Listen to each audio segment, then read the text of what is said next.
Recruitment Conference speech that Chad actually presented at. Throughout the webinar, if you have any questions, please use the question or chat function in your taskbar for the webinar, and we'll get through them at the end of the webinar. Chad? Great, thank you, Kim. First of all, I just want to thank you for joining our webinar today, and enjoyed speaking with many of you at the PDS conference and learning about your businesses and discussing the data breach issue that is on many of your minds today. So today we're going to discuss what's new, what's happened since PDS, because we've had a lot of interesting developments, new breaches that have happened since the show, even since the show, and why today really protection is not an option. Unfortunately, in our climate today, there's no choice. If you're going to secure your business, you really need to protect your customers' data. And then what can you do today? What are the next steps to secure your network to protect your customers' data? So we'll get straight into the presentation. What's happened since PDS? There's been a lot more news develop and come out about the Target data breach. And one of the key things that is really interesting is to watch the shopper satisfaction scores. They have fallen dramatically since the breach. In our presentations, based on our research, we find that the average customer satisfaction score drops at least 13% after a breach, which may not sound like a lot, but it's a pretty good number and can be very devastating to your business. Target's satisfaction scores with their wealthiest shoppers dropped 9%. And with their really bread and butter shoppers, their middle class, dropped 12%, and that's just so far. So that is a pretty devastating number for them. They've also had pretty significant financial losses. They have paid at this point, and they're not done, I'm sure, at least $400 to $450 million for this breach. Their net income fell 46%. So they are definitely feeling the pain from this breach.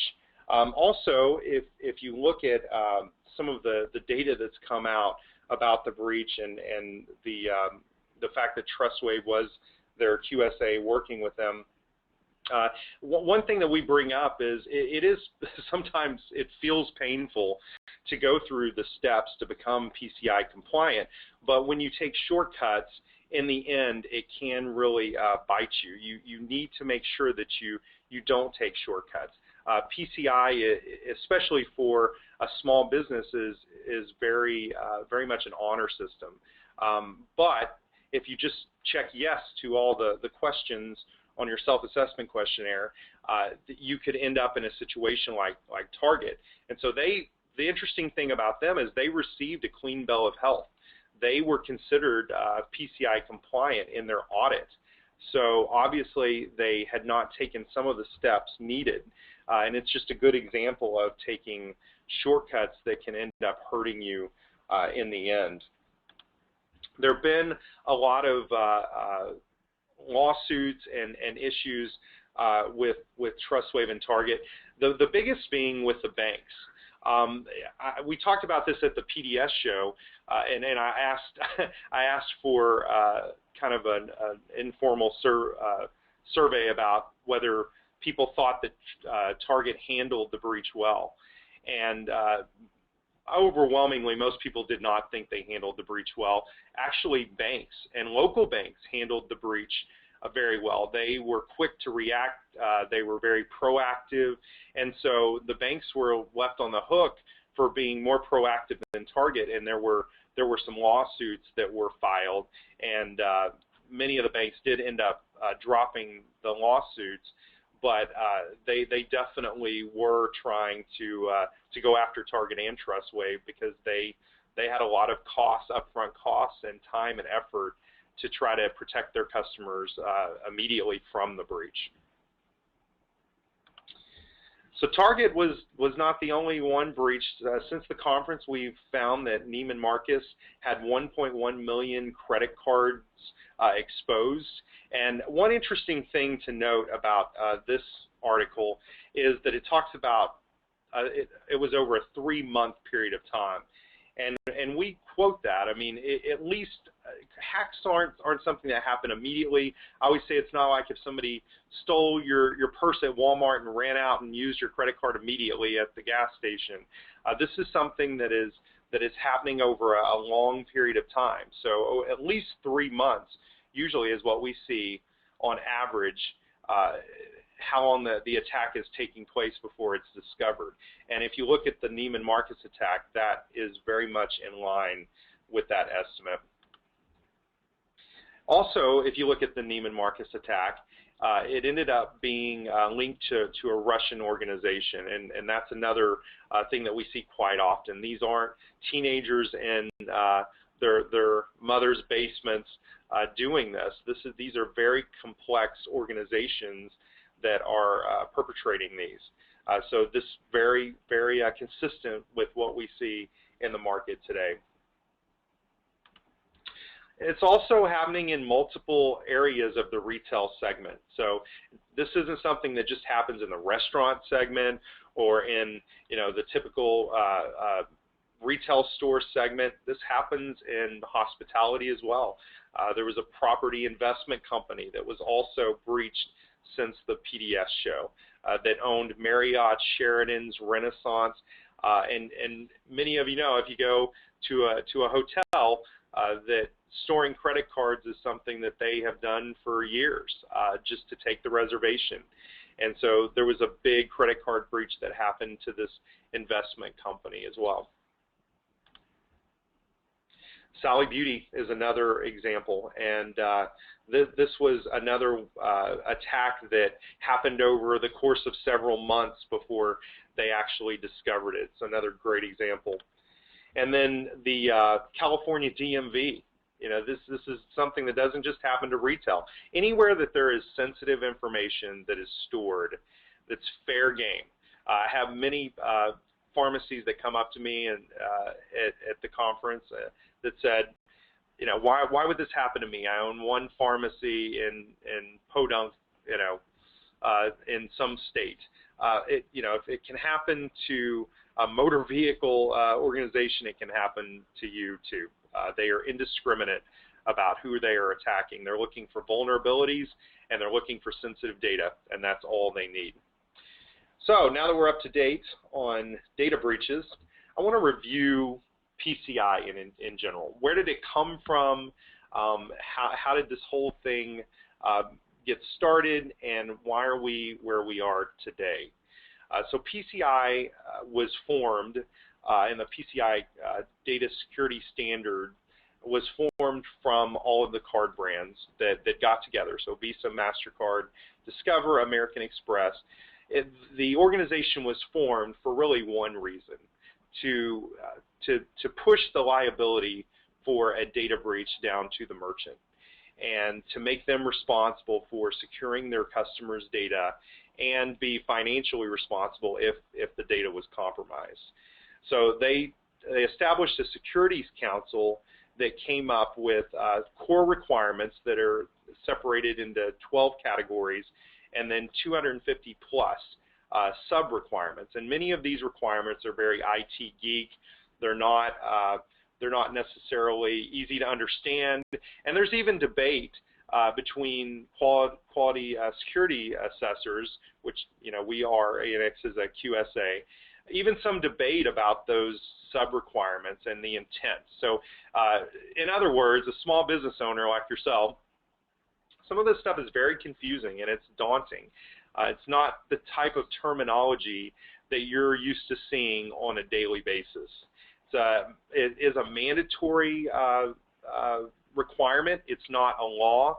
It's not enforced by the government, but it is enforced by every major credit card institution. So if you do want to take credit cards and continue to take credit cards, then you are required to comply with this process. And we'll talk more about what is required and some of the details a little later. It is a hard process. We recognize it. They recognize it.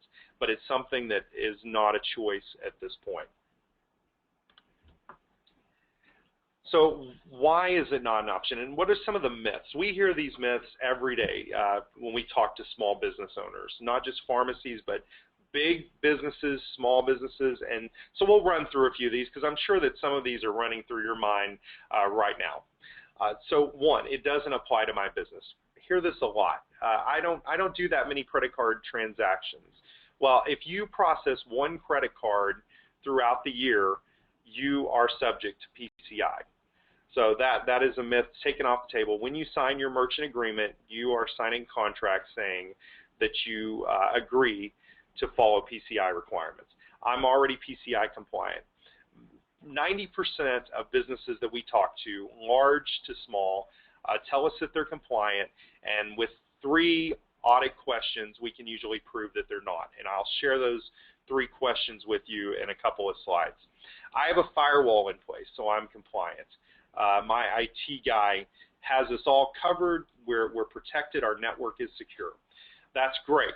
That's the first thing I'll tell people is I'm very happy that you've taken those steps because that is a big step, securing your network. Unfortunately, PCI is more than just network security. It's a process. There are many things that you have to do that are part of the PCI compliance process that aren't just firewall or network specific. So it's important that you follow all of the steps and all the guidelines of PCI, because if you don't, you are still subject to those fines and fees if you get breached. My fill in the blank has me covered. So my bank has me covered. My franchisor has me covered. My point of sale system has me covered. Don't ever think for a minute that somebody else has you covered and that you're PCI compliant because somebody else that doesn't have a stake in your business has you covered. You are solely responsible for your compliance, and you should take it very seriously. If you can demonstrate compliance, then you aren't subject to many of those fines and fees that are charged based on getting breached. And 96% of breached businesses are not PCI compliant. So, even though many of these big companies will have auditors come in, sometimes they cut corners, and that's what we see with many of these large companies. Just to get compliant and say that they have the certificate, that's not good enough. You're not doing yourself any favors. You need to take the appropriate and necessary steps to get compliant. Unfortunately, 1 in 6 small businesses will suffer a credit card breach in the next 24 months. I could say this 2 years ago and nobody would believe me, but you can see just since the PDS conference, the companies that have been breached. Many times you don't hear about the small businesses that are out there. We hear about them every day. Small franchise owners, small business owners. Unfortunately, it's just a way of life now. So you may not hear about them every day, but we do, and we understand that it's a big threat. And people always say to us, once they've been breached, why didn't I just take the steps necessary and be proactive? Because trust me, it's much easier to do this in a proactive way and take the time that it takes to get compliant when you're not under the gun. Because if you get breached, then you will be required before you can take credit cards again to get 100% compliant and prove it. And so this is something that is a much easier process if you do it proactively than if you wait. So let's talk about the impact of a breach. The average cost of a data breach is $80,000 per location. And this is not $80,000 for Target. This is $80,000 for your average small business owner. Pharmacies just like yours, that would be $80,000 per location that you own. And just to kind of outline the costs associated with a breach, to see how that number adds up, the first thing that you have to do if you get breached is you have to conduct a forensic audit, and that's about a $20,000 expense. There's no choice. You don't have any choice in that matter. you will be required to conduct that audit. And that audit really is what it sounds like. I mean, they're gonna look at how big the breach was, what the scope was, how it happened, how many credit cards were involved, so that they can determine, one, if you were compliant, at what level you were at for compliance, and how many cards that you're going to have to pay for. And that's where the next number comes from.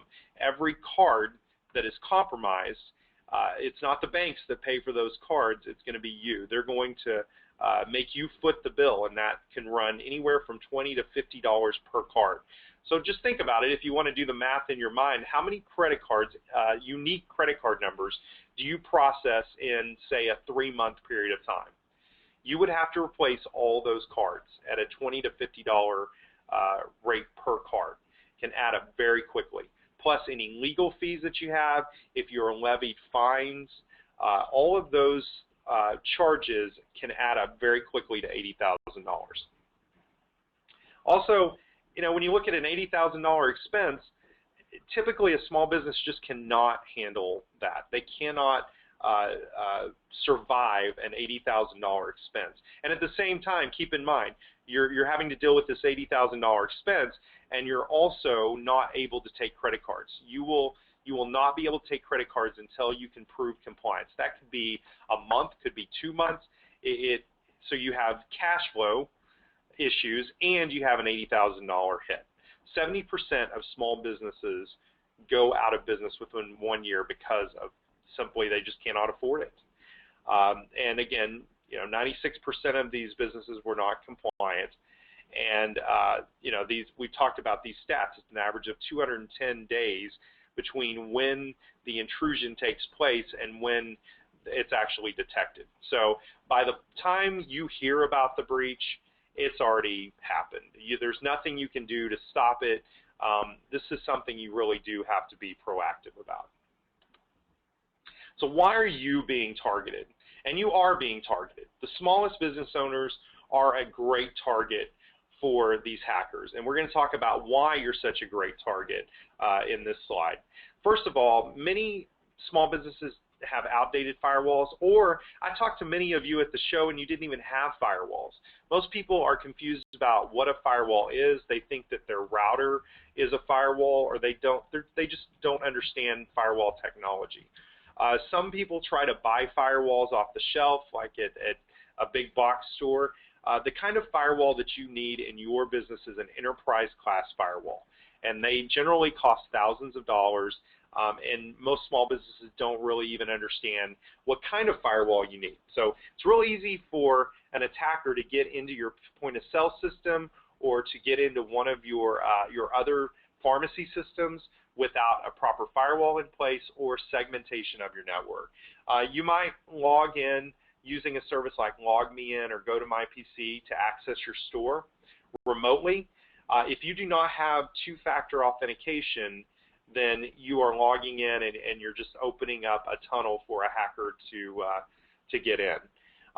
Two-factor authentication is something you know and something you have.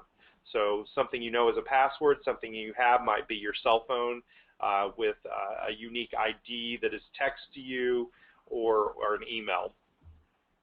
And just weak security configurations. Most small business owners don't know anything about network configurations. I mean, I was a small business owner, and I'm from the IT world, from telecom, and I have to admit that there's so many things I look back and I just didn't know. There's operating system flaws. Maybe you haven't updated your software, you haven't installed the patches necessary. If you have point of sale systems running on XP, which a lot of people do, then that is end of life. That is not going to be a PCI compliant system any longer. You don't train your staff well. Just no security policies or policies that aren't aligned with PCI. And it's just negligence. And negligence isn't because you're lazy. Negligence is because you don't know what you don't know. So that's why you're a perfect target for criminals. No pun intended. So we'll talk about financial institutions and how the impact there. So many people say, you know what, my bank has never required this from me. I don't need to do this because nobody asked me. And there is some truth to that, because as a level 4 merchant, as a small business owner, the banks may never ask you for proof of your compliance. But don't mistake that for the fact that you have to be compliant. You are required to be compliant. You may not be asked to provide proof, but you are required to show proof if they ask you. So you need to go ahead and take all the steps to protect yourself and also provide proof if you're asked.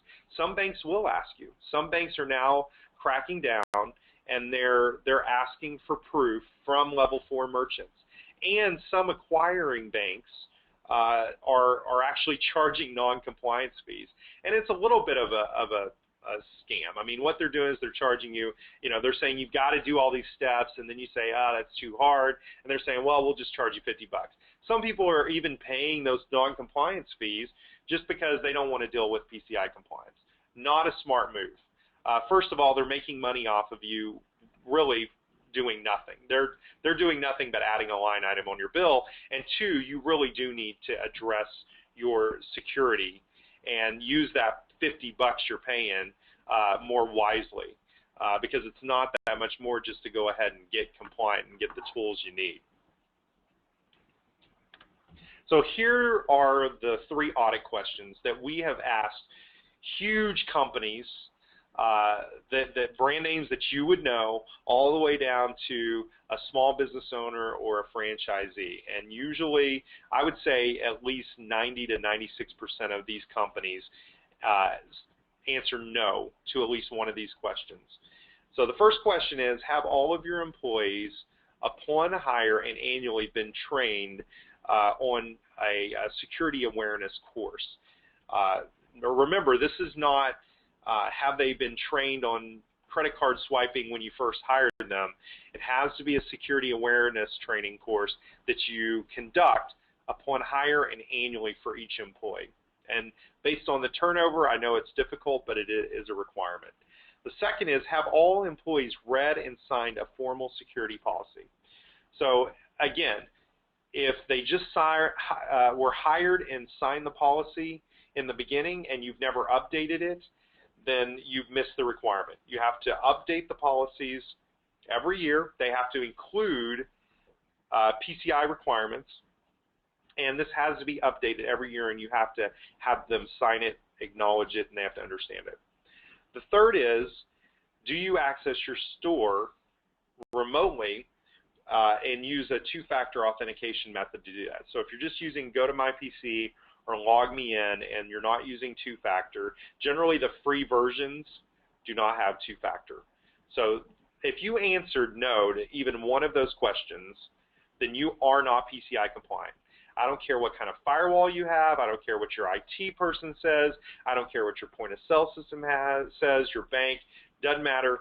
If you answer no to one of those questions, you are not PCI compliant. So that's a great little informal audit that, like I said, we've conducted to large companies as well as small ones. And it really is an eye-opener for them. So what happens if you are breached? What's the pain involved? We talked a little bit about this already. Immediately, you're going to have to stop taking credit cards. That includes flexible spending cards. Those are issued by MasterCard, Visa. They're considered and treated just the same as any credit card. So just imagine in your business if you had to stop taking credit cards and flexible spending cards, how devastating that would be. How long could you survive, and how long could your cash flow survive if you could not take credit cards for a month, 2 months, maybe even 3 months? And then the forensic audit would be required. And then you have to implement remediation actions, which means, in simple terms, you have to get PCI compliant and you have to prove that you're PCI compliant before you can take credit cards again. So it's not fun. It's not something that you want to experience, but it's something you should know. So we're going to talk about a risk assessment. And I know this sounds very formal, and it can be very detailed. A risk assessment is something that you can do internally. It's something that your IT guy can do. It's something that you can hire a company to do for you.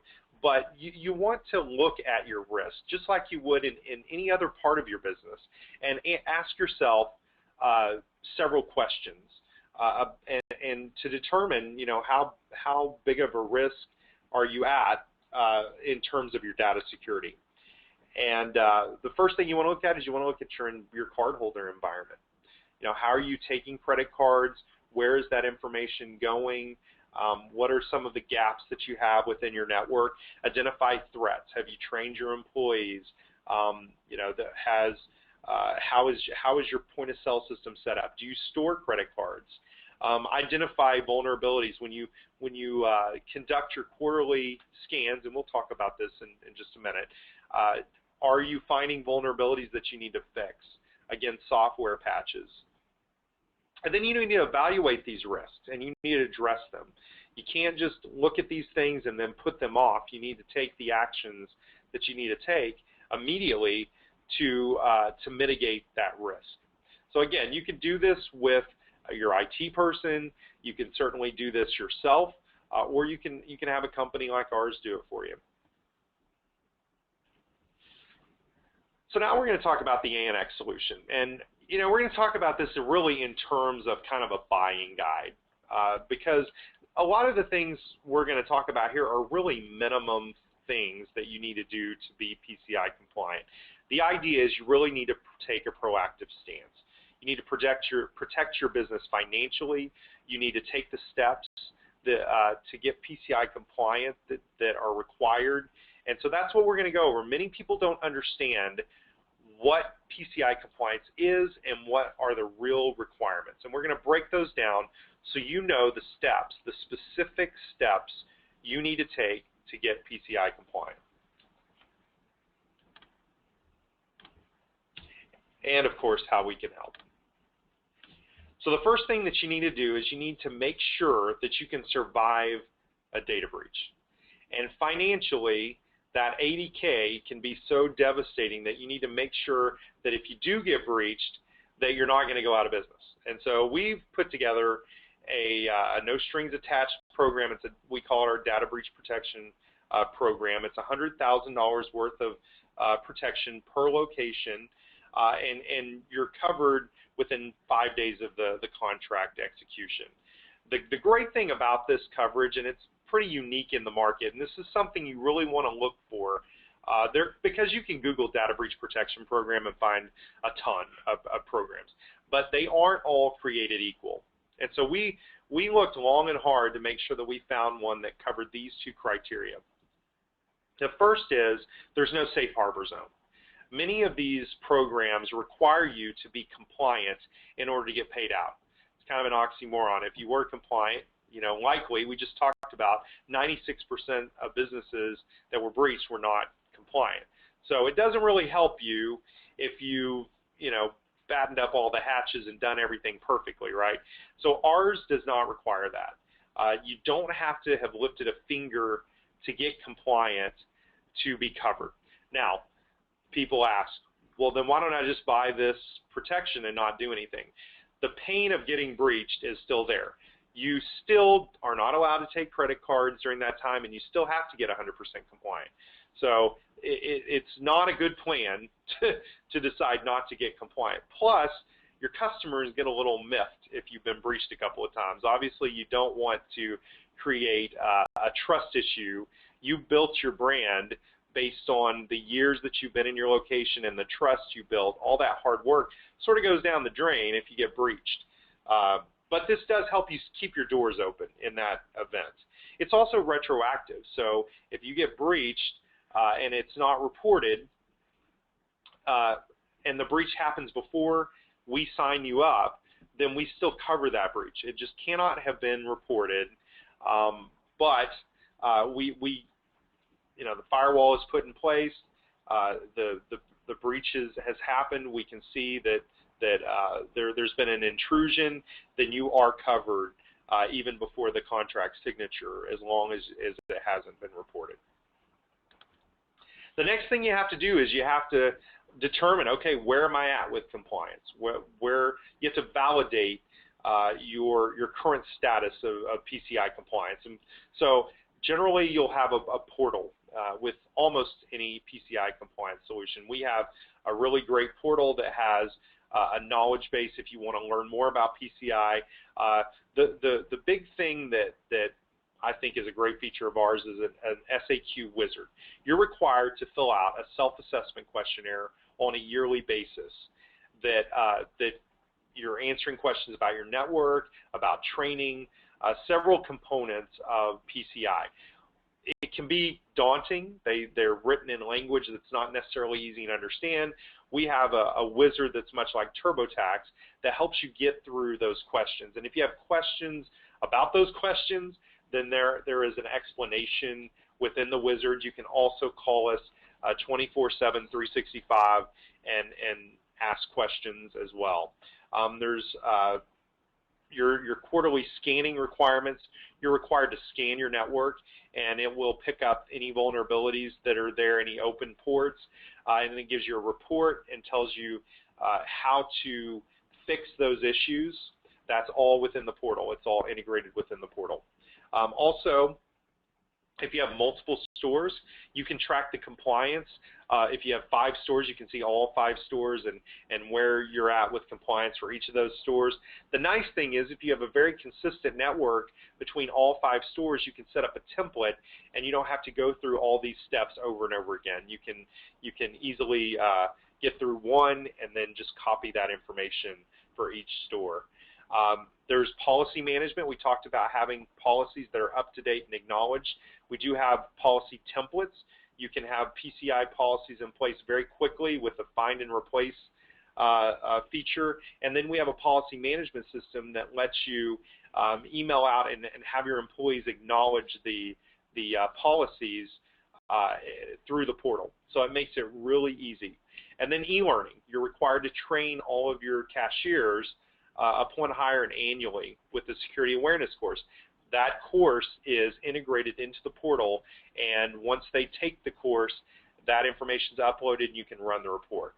So once you have the procedure part in place, it makes it a lot easier to validate your compliance. This is all cloud-based. It's nothing you have to install on your devices, your computers. It's in the cloud. So we talked a little bit about the employee training already. Super simple to implement. We use registration codes, so you don't have to enter the employee's information in yourself. The employee gets a registration code, and then they enter their own information. The reminders are emailed year over year. The reporting is all just rolled up into the portal with basically one touch click, and you can see the report. The security policies, we talked about this. The templates are in there. They're easy to use. You can use the templates, use all of the policies within the templates. If you have your own policies, you can merge the two, but it makes it really easy if you're desperate to get compliant quickly. You can implement these policies immediately and just do a find and replace with your company name. The questionnaire, getting started with is half the battle. If you need help, it's there. One of the key things that is hard for a small business owner to do is to learn which self-assessment questionnaire to complete. We make it easy. You answer several easy questions that you're going to know the answers to, and it will direct you to the correct questionnaire and then walk you through step by step. On the vulnerability scan, all of this is run straight through the portal. You can schedule your scans. They need to be done quarterly, but you can do them as often as you want. You can also schedule these scans. They can be done without you having to schedule each quarter. And then the report is just emailed to you, and it's all stored within the portal. You know, the remediation generally isn't that difficult. If you have an issue or you're confused about something that you need to do, again, we offer our support for no extra charge, 24/7, 365 to answer any of your questions. So just to review, you're going to get financially covered through the Data Breach Protection Program. You're going to validate your level of compliance, determine your risk level, and then fix those processes to make sure that you have your employees trained, your policies implemented, and then really the next step is to make sure that your network is secure.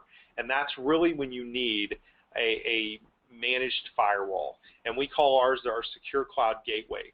And we can bundle this in, and it actually is it's integrated into the portal where it will actually pre-fill between 60 and 80% of the SAQ questions. So it makes it very easy to get through all the technical questions. And then really the final step is to have a partner like ANX to help you get through the compliance process, to handhold you, to answer the questions you need answered. It's, again, not an easy process, but it's something we can help you get through. You want to work with an approved scanning vendor, and you want to work with a qualified security assessor. If they are not, if the company you're looking at does not have those qualifications, I would keep moving. Those are the highest level qualifications you can have with the PCI Security Standards Council. That's what you want to look for. So the last couple of slides really talk about the features.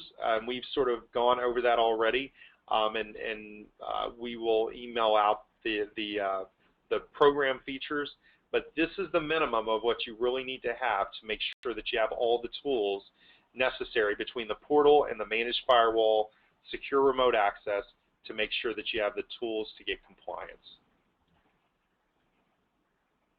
We've gone over the free support, the breach protection. Make sure that the vendor that you pick understands your market. We have thousands of pharmacy customers. We work with large pharmacy organizations. We understand your market. So you want to make sure that you aren't dealing with just any company. They need to be qualified, and they need to understand your specific market. So with that, that wraps up our presentation. And we are going to, I believe, Kim, take some questions from the audience. So go ahead and start that. Absolutely. Thank you, everyone, for your questions. We had a lot coming in throughout the webinar. One of the questions that came through is, can you explain the data breach protection? I know you said it's retroactive, but can you just go in a little bit more detail on that? Sure. So a couple of things about the data breach protection program. Many people ask, what is covered by the program? You can't just go out and buy a new point-of-sale system or new chairs with the money. I mean, it really has to be spent on fines and fees associated with the breach. Card replacement fees, that $20,000 forensic audit, legal fees, fines associated, and it is retroactive. So as long as the breach has not been reported, the Secret Service has not gotten involved, the card brands have not notified you, if we find malware or an intrusion in your network before you sign the contract with us, it is still covered if the breach does end up occurring and gets reported. Excellent. Okay. And then how will you help us if we do suffer a breach? So you're covering us financially, like you said, but you said we still have to become compliant. Does ANX help us with that, Yes. or is that strictly all on your shoulders? So yes, we will provide remediation help. We are a QSA, and you do need a QSA to help you get compliant after you've been breached. We offer 10 hours of post-breach remediation with a QSA. So that is the critical step that you need to get compliant fast. Perfect. Great. And then this is the last one. If anyone else has any questions, please submit them. But by signing up with ANX, will we be automatically PCI compliant, or what steps do you guys take over someone else saying to get us compliant? That is actually a really great question. I've had this question asked to me by many people. So just keep in mind, there is no silver bullet when it comes to PCI compliance. So we give you the tools necessary. We even pre-populate many of the questions for you. We make the process as easy as you can possibly make it. But you do have a role in your compliance. You have to take the steps to train your employees with the portal. You have to make sure your policies are implemented and that they are acknowledged. There's steps you have to take. It's something that operationally you have to take on. We're there to support you and give you the tools necessary, but it's not a silver bullet. You can't just put money in the machine and you're automatically compliant. Great. That's all the questions that have come through. If anyone has any questions, they can also visit pharmacyprotect.com, as well as reach out to Chad or myself, and we're happy to help answer those questions. One thing that I did want to mention, we're apparently we're putting on a pretty nice